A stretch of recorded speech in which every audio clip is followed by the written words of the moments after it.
Hola, muy buenas tardes. Bienvenidos al noticiero vespertino de H&P, transmitido desde Monterrey, Nuevo León, México. Mi nombre es José David Martínez. Es un cálido jueves 18 de abril y el día de hoy abordaremos un tema de bastante peso que lleva arrastrando a México durante varios años hasta la fecha. Artistas desesperados por su falta de trabajo en el país. Quédese para ver más. Comencemos.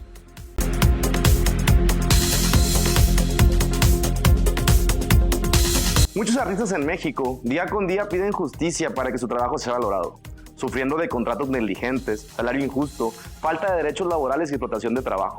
Los profesionistas del arte le abren las puertas a la precariedad laboral, colocándolos así en el escalón más bajo de los profesionistas. El 80% de los artistas deben tener trabajos extra para mantener su vida, dejando así solo al 20% para aquellos que logran vivir de su arte. El estereotipo del artista que trabaja poco y gana mucho se queda corto.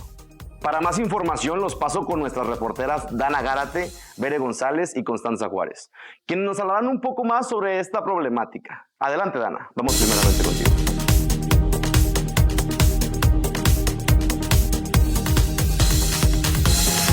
Muchas gracias, José David. El concepto de la precarización laboral existe ante una carencia de garantía sobre las condiciones socioeconómicas mínimas a un trabajador para que viva dignamente. Esto se ha vuelto un problema muy fuerte y presente en América Latina. Contratos limitados, falta de garantía, calidad y oportunidades. Claramente, los mexicanos están enojados, pero surge un grupo de personas que se encuentran más molestas aún: los artistas. La UNESCO advirtió que en México, artistas y creadores tienen peores condiciones de vida, no cuentan con jubilación, seguro social, régimen, tributario especial, ni mucho menos seguro de desempleo, según un informe del diario La Jornada, convirtiéndose en una injusticia deplorable para la maravilla de creaciones artísticas de nuestros artistas mexicanos. Pasamos contigo, Bere.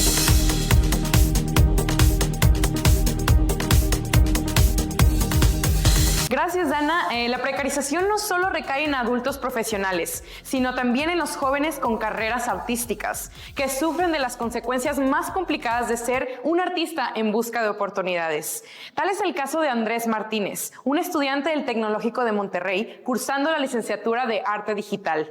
Él se especializa en efectos especiales, buscaba oportunidades para su crecimiento y se ha topado con injusticias sociales muy fuertes dentro de esta industria profesional. Así que vayamos allá con él y hagamos esta entrevista. Andrés, ¿nos podrías contar la experiencia completa que sufriste respecto a esta injusticia social? Sí, claro. Empecé a trabajar para un estudio chiquito, indie, alrededor del 2022. Y al principio ellos sí querían que yo trabajara para ellos y yo también, pero fue un poquito de problema negociar los precios. Okay. Entonces, después de un rato logramos negociar un precio que a mí me gustaba y el chavo estaba dispuesto. Pues, se notaba que no quería, pero, o sea, llegamos a un acuerdo. Estuve trabajando con él por un rato y llegó un punto donde me dijo, ya ahorita, o sea, no me dio una razón clara, específica. Fue, no, pues por ahorita ya no va a haber nada para ti, pero gracias por lo que hiciste por nosotros. Y luego contrataron a una amiga. Y dije, no, pues ya encontré, o sea, tal vez... No sé qué habrá sido, pero ya encontraron a alguien más. Y cuando le pregunté, oye, ¿cuánto te pagan a ti? Porque entró la duda. Y cuando me dijo su cantidad, estaba alrededor de menos de la mitad de lo que me estaban pagando a mí por una calidad similar de trabajo. O sea, no hubo un downgrade. Entonces, básicamente buscaron un trabajo que estuviera similar en calidad a una persona que le pudieran pagar menos porque ella no era de aquí. Y pues en su economía, porque estaba ya en Asia, pues eso era bueno. Claro. Entonces, no, ella no tenía quejas, aunque claramente podría haber estado pidiendo más. Claro, me imagino. ¿Cuáles eran tus expectativas antes de comenzar el trabajo y cómo te sentiste al momento de darte cuenta de la injusticia que estaba ocurriendo? Pues tenía expectativas buenas. O sea, dije, va a ser un buen trabajo, se ve divertido, el chavo que me contrató es bueno, pero pues al final nos dimos cuenta que no, mi amiga y yo. Y cuando yo me di cuenta de esa diferencia de precio y pues lo que estaba sucediendo, la verdad sí se sintió medio feo porque se están aprovechando de ella y pues, o sea, de los dos al mismo tiempo, ¿no? Entonces sí fue una experiencia fea y pues, ya no quise regresar con ellos. Claro, sí, debió ser muy impactante para ti y sobre todo para tu amiga también. ¿Conoces alguna otra experiencia que hayas escuchado? No sé, de tus amigos conocidos. Sí, de muchísimas, porque algunos de aquí de México, algunos en otros países, pero todos tienen algo en común, es que son países tercermundistas. Claro. Entonces tienen una economía muy diferente, mucho menos poderosa que los contratan, que suelen estar en Europa o en Estados Unidos. Y por ejemplo, tenía un amigo que por un set de trabajo, pues, o sea, porque él hacía animaciones de un tamaño muy grande, le terminaron pagando muy poquito y fue un trabajo que tardó meses. Entonces estamos hablando de $1 por día, claro, $2 por día, que él podría haber estado pidiendo muchísimo más. Un amigo aquí en México, él estaba en otro estado, pero lo contrataron para un trabajo, pero los jefes le pedían que no estuviera tan detallado el trabajo. Yeah. Y de esa manera le estaban pagando muy poquito por un set grande de trabajo. De ¿no? trabajo. Y pues él no quería, o sea, pedirles más por miedo de que, no, pues qué tal que ya no me quieren dar trabajo, qué tal que ya no quieren pagarme en general, o enojarlos. Y así ha sido con mucha gente. No quieren pedir más por riesgo a perder ese poco dinero que están recibiendo. Claro, arriesgarse a perder su trabajo. Muchas gracias, Andrés. ¿Qué opinas de la falta de oportunidad que existe para los artistas jóvenes que comienzan en el mundo artístico laboral de México? La verdad está muy mal aquí porque no hay muchas oportunidades. Sí. No hay muchos estudios de animación y de videojuegos. Aquí en México son muy pocos y no son estudios que generen muchos ingresos. O sea, si encuentras oportunidad acá, no va a ser... Vas a estar batallándole para sobrevivir económicamente. La mayoría de las oportunidades no están aquí, entonces ser artista en México tienes que ser freelancer porque no hay trabajos. No hay de otra. Y si eres freelancer te pierdes de beneficios, seguros de vida, seguros médicos, de todos los beneficios que habría en un trabajo de verdad. De verdad, ok. ¿Cómo te sientes tú al respecto por la precariedad laboral que existe alrededor del arte en este país y que solo algunos logran tener éxito? La verdad es, o sea, yo he notado que sí está mal, está, ¿cómo se le diría? Crítico. Está en un punto la industria, el mercado laboral artístico, que tienes que empezar con un talento y habilidad muy alto para poder resaltar y entrar a posiciones, o sea, de junior, no para posiciones altas, o sea, para siquiera entrar a la industria. Entonces, si no tienes una habilidad súper destacable o un portafolio muy grande y en trabajos súper padres, le vas a batallar muchísimo para encontrar trabajo aquí, en Estados Unidos, en Europa, en Canadá. Entonces, básicamente solo una porción de los chiquita de los artistas van a estar con un buen salario y viviendo bien, teniendo más oportunidades. Se te cierran muchas puertas. Claro que sí, necesitas un buen portafolio. Bueno, pues muchísimas gracias, Andrés, por tu tiempo. Como se puede ver, las injusticias van desde el arte veterano hasta el arte más joven. Entonces, mandamos el reporte contigo, Constanza. Adelante.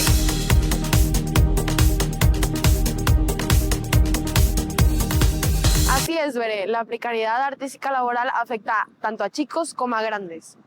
Y más en un país que no tiene la cultura artística de valorar esto. Nos encontramos en Marco, en donde vamos a entrevistar a la licenciada Paola Izaguirre para que nos dé su teórica opinión respecto a este tema. Buenas tardes, estamos con la licenciada Paola Izaguirre. ¿Cómo está, Paola? Muy bien. Súper bien. Vamos a hablar sobre la precarización del trabajo en la zona artística aquí en México. Ok. Así que nos vamos a pedir un poquito de su opinión. Claro. Bueno, ¿cuál es su opinión respecto a este tema? Yo considero que el trabajo como artista aquí en México depende de muchas variables. Primero, de la formación artística del individuo, en este caso pues del artista como tal, qué tanta experiencia tiene, qué contactos y relaciones ha elaborado, ha establecido a lo largo de su carrera, si alguien en alguna galería lo representa, si trabaja de manera independiente, si está asociado a algún museo a lo mejor, si tiene proyectos colaborativos o como colectivos o trabaja de manera individual. Depende de muchas cosas. En la cuestión de que suele ser precario es porque no siempre es muy bien pagado como tal. El arte aquí suele ser muy, bueno, más bien el valor del arte se suele disminuir muchísimo en cuestión que pues no se aprecian todos los tipos de arte que hay. Claro. Hay sobre todo como un sesgo muy particular, hay una inclinación hacia el arte abstracto, la pintura abstracta aquí en Monterrey, y depende mucho de los territorios, de las regiones en las que se desenvuelve el arte. Aquí en Monterrey es la pintura abstracta casi siempre. Incluso todavía la pintura figurativa tiene todavía un mayor reconocimiento, sobre todo en esta década. Pero si te vas a Ciudad de México, puede ser que el panorama sea totalmente diferente. Entonces creo que depende de muchas variables. Sí, ¿y alguna vez ha escuchado o ha tenido alguna experiencia de este tema? Pues sobre todo porque el pago de los artistas a veces suele ser mucho menor del que se esperan o del que realmente es. Para obtener el valor de una pieza influyen muchas cosas, desde los materiales, el soporte, el medio, la técnica, la trayectoria del artista, las dimensiones, todo eso tiene que tomarse en cuenta para al final llegar a una cantidad en específico. Y muchas veces esa cantidad suele ser, esto que conocemos como el regateo, suele mucho disminuir bastante. Y no estoy hablando de la artesanía, estoy hablando del arte como tal. Digo, en la artesanía también se ve esta como dinámica social del regateo, pero aquí en el arte también se ve. Sí. Sí. ¿Y por qué cree que exista esta injusticia aquí en México? Mucho tiene que ver con el desconocimiento de los coleccionistas y también de los artistas. Muchos artistas se especializan en una técnica o básicamente siguen su carrera como artistas y se enfocan mucho en la técnica y lo que es la práctica y toda esta parte teórica que a veces suele ser un poquito más tediosa, por ejemplo, de cómo sacar el precio de tu obra, suele dejarse mucho de lado. Por eso a la final llegan siendo artistas muy, muy buenos, con una técnica sorprendente y no saben realmente cuánto vale su trabajo. Mucho tiene que ver con eso, con que las academias de arte ya ahorita están poniendo más atención en eso, pero una generación antes que la mía no se preocupaba tanto por eso. Tenían que tener un asesor y eso también es importante, que el artista tenga un asesor, un galerista, alguien que le ayude a mover su obra, que no sea nada más el artista solo. ¿Y qué opina que el 80% de estos artistas que han estudiado no pueden trabajar en este rubro? ¿Piensa que son por culpa de ellos o por culpa de la sociología aquí en México? Yo no creo que sea culpa de ellos definitivamente, creo que es más bien una culpa, o no es culpa, no es como cuestión de señalar a ciertos sectores, pero yo creo que tiene mucho que ver, la raíz del problema puede estar en el sistema educativo de las artes en México, que todavía no tiene esta extensión, este desarrollo suficiente, como para entender que el artista tiene que formarse también de una forma académica, lo suficientemente apta para conocer el valor del trabajo, qué es lo que conlleva, y sobre todo en cuestión monetaria, creo que sí es algo que tenemos que poner más atención. En conclusión, el sistema de la educación, la pedagogía aquí de las artes, cómo se enseñan. También eso es importante, cómo se enseñan las artes aquí. Claro. Antes sí también se daba mucha importancia a la técnica, se trabajaba mucho con artistas de la vieja escuela y ellos mismos enseñaban como este tipo de técnicas que ya son básicamente oficios.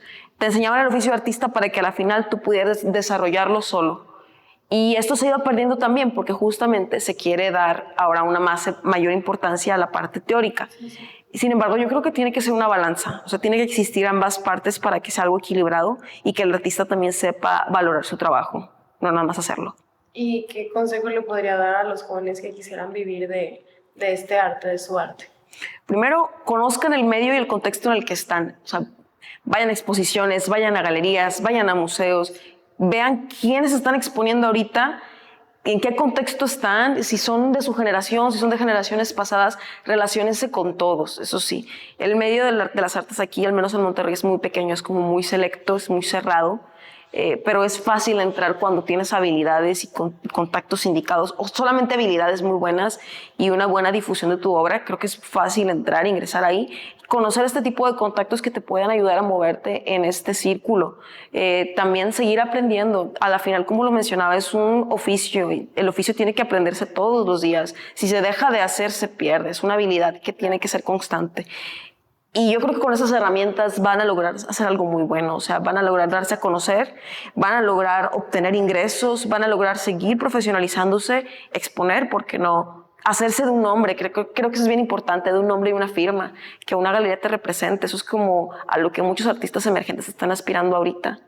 Y estar en el spotlight, claro que sí, claro, pero que se visibilice tu trabajo sobre todo. Sí, bueno, eso sería todo. Muchas gracias por su tiempo y por sus respuestas tan acertadas. Gracias. Por nada. escucharon a la licenciada, se tienen que relacionar en estos ámbitos, aprender la técnica y conocer qué sector artístico quisieran atacar.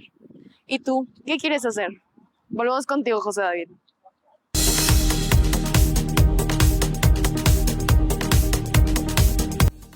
Pues muchísimas gracias a ustedes, reporteras, por una nota bastante impresionante y preocupante. Sin duda, en México el arte puede ser intangible, pero hay que saber reconocer lo que verdaderamente necesita, tiempo y empeño. No infravalorar su pasión y su valor económico y cultural para nuestro país. Démosle una oportunidad renovada al arte. Pero bueno, muchísimas gracias por vernos. Esta fue la nota de hoy. Seguiremos hablando de más temas controversiales. Volviendo al corte comercial.